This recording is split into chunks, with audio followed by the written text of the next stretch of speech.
I'm excited about the first episode here of I Make Things In. It's a video series talking about manufacturers in Minnesota, really learning about their business, getting behind the scenes, seeing how their products are made. Today, we're here at Minneapolis Cider. We're gonna go inside, meet with the founders, learn about their business story, and see how their products are made. Let's go inside.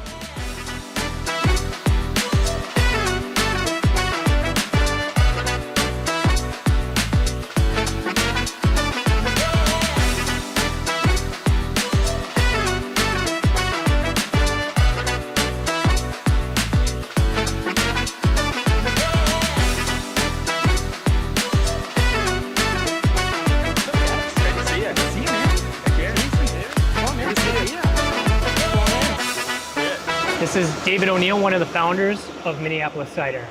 So David, what is Minneapolis Cider? Yeah, welcome in. So Minneapolis Cider is a craft cidery here in Minneapolis. We're in the Marcy Homes neighborhood, the oldest neighborhood here, a very industrial area, so it's fun for us to be able to bring this industrial kind of manufacturing use back to this space. So we make fresh pressed hard cider. We also make THC infused beverages as well. Those have been very popular in Minnesota. My understanding is this started as an idea in a college classroom and became what it is today. What was the motivating factor behind starting a cider business? Yeah, so my partner Jason and I, we both studied abroad in the UK and fell in love with cider over there. And coming back to the States, there really wasn't anything like what we had experienced. So we were entrepreneurial management majors at the University of Minnesota, and the task of in our senior years is to go start a business. And so we convinced our professor and some insurance companies to let us start an alcohol company kind of under the umbrella somewhat of the University of Minnesota. And so Jason kind of started dating and married into a cider making, wine making hobbyist family. And that's really what, kind of got his start into the love of the product and actually making it.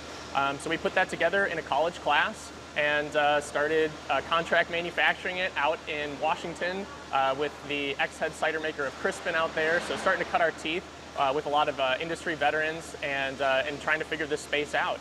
And we ended up ultimately building our own place here, bringing on another partner, Rob, who's our cider maker, to actually produce all of our products here in Minneapolis. So how did you get from that initial idea to what is a complex product, right? I mean, there's chemistry involved. How did you learn about that? How did you, and I'm sure. The hard way. We learned the hard way. Yeah. I mean, truly, like our first batch, we were so excited. We had our manufacturer, and we were out there too, but just go ahead and can the first case and send it out to us because we were going to send it to our distributor. We were so ecstatic. And we actually sent it to our distributor, and they tried it, and they're like, "This isn't like anything what you had, we've tasted before. Like, we're not going to buy this." We're like, "Well, what do you mean you were not going to buy this? We got a truckload of this stuff." So Jason actually flew out to the cidery in Washington, spent the weekend with the cider maker out there, playing with the acid levels, trying to get everything balanced. And we realized pretty quickly this is not it doesn't scale super cleanly from a 14-gallon batch in the basement to a 5,500-gallon batch. So there's a lot of work that goes into that. So we learned the hard way through everything. We've done everything wrong in this business. So I imagine the other students in class looking at an app, a software business, and you chose business on hard mode. Was there pushback in the class, or what was the reaction of your classmates or your professor? Yeah, I think just in general, it's a cool product, right? Cider it brings people together. That's why our business exists.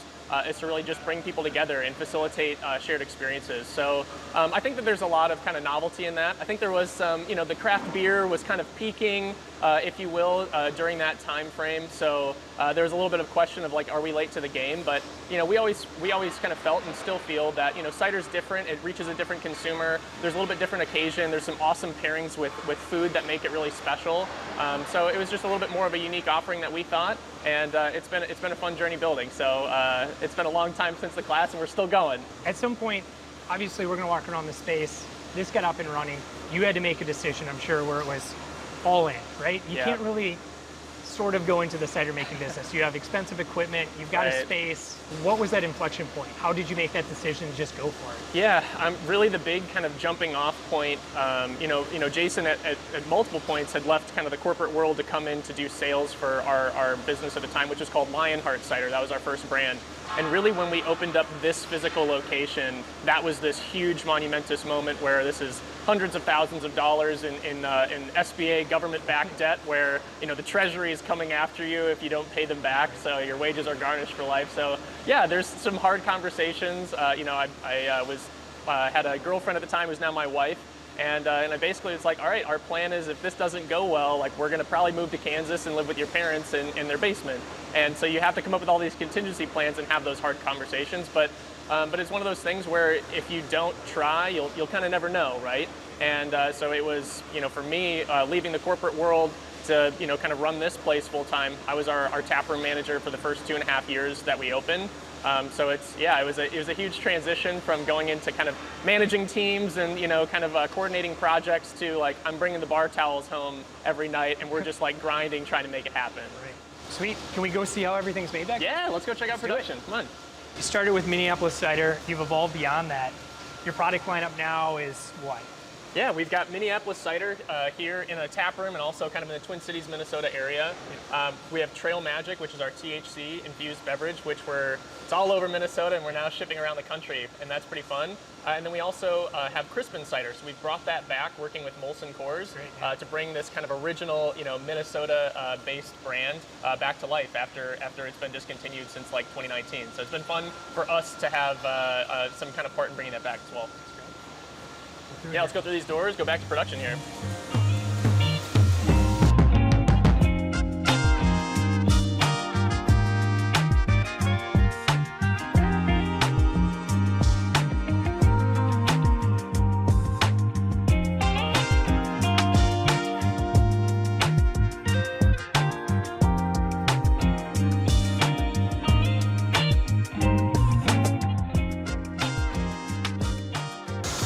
Yeah, welcome to our production facility. This is my partner, Jason Dayton, who's going to lead us through how we make our products. Welcome to where the product's made, in the backside. So, Minneapolis Cider, we're a cider company first. We started with apples, we started with cider production. As David, shared and told our story of where we came from, this is really what makes us special back here.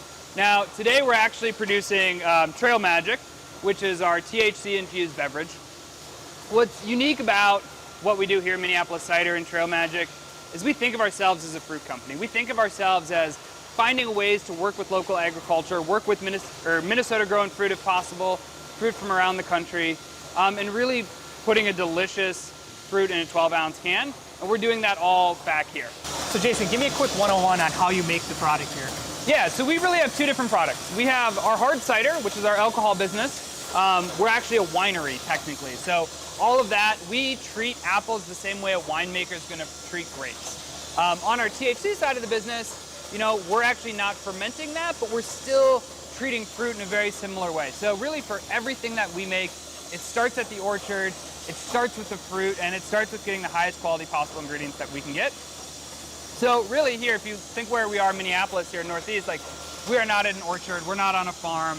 And so for us, the first step is we find great partners to work with who can get the fruit in a way that we can deal with it. So on our cider, for example, we actually take delivery of apple juice in 5,500-gallon tanker trucks. So have you ever seen a gas truck or a milk truck driving down the road? That, but filled with apple juice. So we get that here, and then that actually starts, it goes into one of the big tanks here behind you. So that tank right there is 6,500 gallons. So we'll fill that thing up with apple juice, and then we'll actually pitch a champagne yeast, and we'll ferment 100% of the sugar out of that apple juice, right? And so apple juice is normally really sweet if you go and taste it at the orchard. We ferment and turn 100% of that sugar into alcohol, and you end up with an apple wine that's somewhere around 10% ABV. One thing that's interesting, or that struck me in talking to you guys, is just the raw ingredients you put into your product. What is it that differentiates you from other cider makers or THC beverage makers in terms of the product you put into it? Yeah, ingredients. So we really think of ourselves as a fruit company first. Rob, our third partner and head of production, he has a master's in horticulture, right? So he cares deeply about the quality of the inputs and the quality of the fruit that's going into our product, and so that's where we start. So every time we get that tanker of juice, for example, we're running a whole battery of tests to make sure that juice is exactly what we need to make really high quality, consistent cider. And that's on the cider side of the business. On the Trail Magic, on the THC side of the business, a lot of other brands are just using flavors and making seltzers. Our half and half, I have our half and half peach here. You know, we use 500 pounds of loose leaf black tea per batch. We're using fresh pressed lemon juice. You know, we're using real peaches. Like, we're doing it the hard way, and it comes through in the flavor. But you know, that's our background. We're a fruit company. We're a cider business, and you know, it's what makes our products taste, in our opinion, so much better than everything else that's out there. So I imagine there, I don't want to call them shortcuts, but easier ways to make this product with concentrate or other things that maybe would simplify the production side of things. Yeah. What are some of the challenges you've run into and that you've had to overcome because of, you know, your unique use of ingredients? Yeah, well, let's go take a look at a really interesting piece of equipment over here, actually. This is our centrifuge.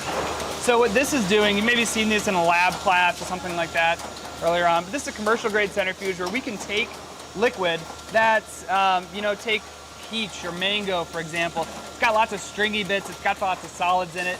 It's hard to work with. We take it through here, we spin it out, that helps us filter it so that it gives us a product that we can work with. Alternatively, you could buy a flavoring that doesn't have any of those bits in it, but you lose a lot of the flavor.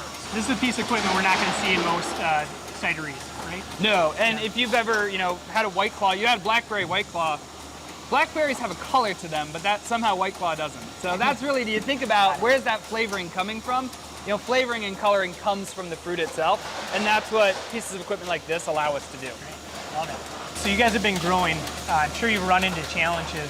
What are some of those challenges, and then what's next in your growth? Yeah, so a big thing for us as we grow, as any business does, especially in the beverage world, you run into certain pitch points in your beverage manufacturing process. So we're doing a lot of that manufacturing ourselves.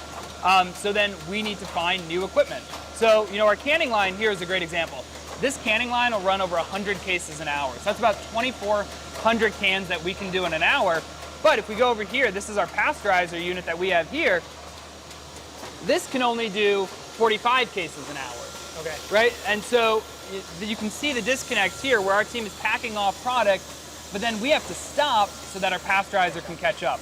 You know, thankfully we've been able to, with the growth of Trail Magic, make investments in new equipment, and we're working on building a new space where we have a tunnel pasteurizer that will not only actually keep up with this canning line, we actually have a second one in storage, and it'll keep up with both of those canning lines, and it'll really let us, you know, grow and take more Minnesota-made product all across the country.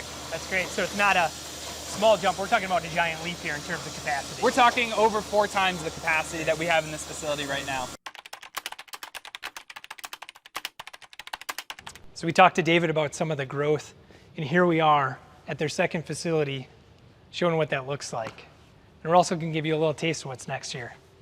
This piece of equipment here obviously plays into helping with the future of growth. Yeah, absolutely. This is our tunnel pasteurizer. So right now we're using a bath pasteurizer where we actually dunk all of the product into it. That we custom made that one. We've actually worked with a real company who makes these for a living to make this one. So this is a tunnel pasteurizer. All the cans are going to be traveling through this tunnel, and it goes through different temperature settings to make sure that the product is shelf stable at the end of it. And this is going to help us make all of our product a lot more streamlined and efficient and in line, rather than having to dunk things in a bath and pulling them out. This can be all inline manufacturing. So it's a huge process upgrade for us that we can't wait to have installed in this new facility. It's great learning about the production side of things, but let's walk around the rest of the facility. I know it's a great place for people to come hang out. You got a bunch of cool things out there outside the production. Let's go take a look. Let's go take a look.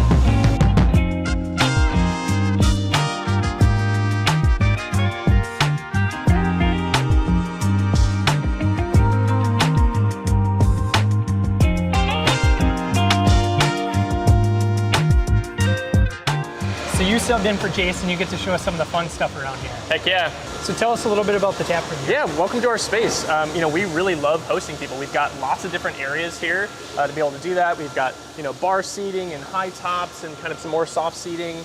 So lots of different areas to gather with friends and celebrate and really bring people together. So we've got our cider on tap. We also make craft cocktails in-house as well using a distilled apple spirit. So it's just a lot of fun. We have a lot of different food options. We have a French chef who's all the way from Brittany, France, who makes amazing crepes and galettes here. And the natural pairing is with cider. So it's a pretty unique spot. It's great. And you can grab stuff to go to, I imagine? if you Yeah, want? absolutely. Yeah, we've got all of our products to go. We got them cold. So even if you're just kind of stopping in and grabbing something to go before the weekend, or if you really like something, you get to try flights to different things here, you can take your favorite home. Let's go take a look at the pickleball. All right, let's do it. Welcome to our back courts here. So we expanded here in June of 2021. People rent this out, or how is it used? Yeah, absolutely. We rent courts out by the hour. We also do leagues, but then the backcourt space that we're in right now is really popular for kind of more private events as well. Got it. So if you come here on like a Thursday, Friday night, pretty packed, do you put your name in, or how do you get in here? Yeah, so Thursday nights for sure, we're running leagues. We usually run leagues kind of after 6 o'clock or so during the week. But otherwise, especially on the weekends, just go on our website and you can book courts by the hour and bring your friends. It's a great sport to share a good time with. Love it. All right. Okay, man.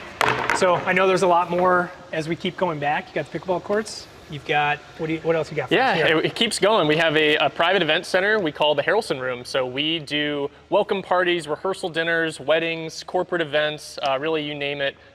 We've done a multi-100 person DJ'd event with a DJ from Amsterdam back here. So we've done it all. It's a lot of fun.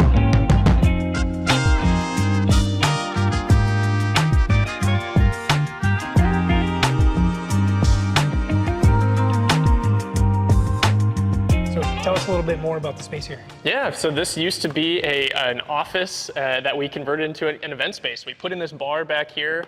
We put in a patio as well.